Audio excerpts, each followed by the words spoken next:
क्रांती news, आवाज सर्वसामान्यांचा।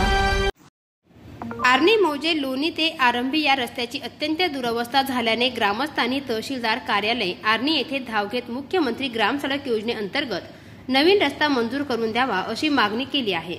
यावेळी बंजारा एकता परिषदेचे उपाध्यक्ष व भाजपा माजी जिल्हा सचिव युवा मोर्चा प्रकाश देवराम राठोड यांच्या नेतृत्वाखाली खेड गावातील नागरिकांनी निवेदन सादर केले। ग्रामस्थांनी निवेदनात नमूद केले की हा रस्ता इतका खराब झाला आहे की पायी चालणे सुद्धा कठीण झाले आहे। रुग्णांना दवाखान्यात नेताना मोठी कसरत करावी लागते।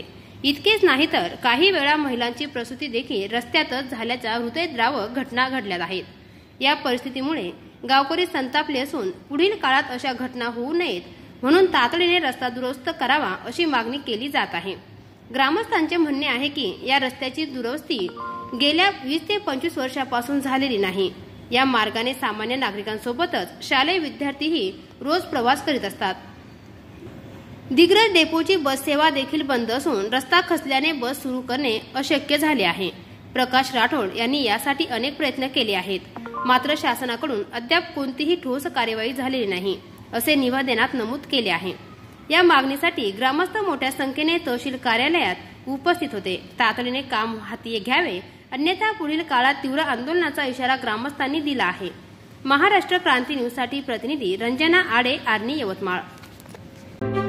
अशाच नवनवीन बातम्या पाहण्यासाठी आमच्या महाराष्ट्र क्रांती न्यूज या YouTube चॅनलला लाईक करा, सबस्क्राईब करा आणि बेल आयकॉनला प्रेस करा।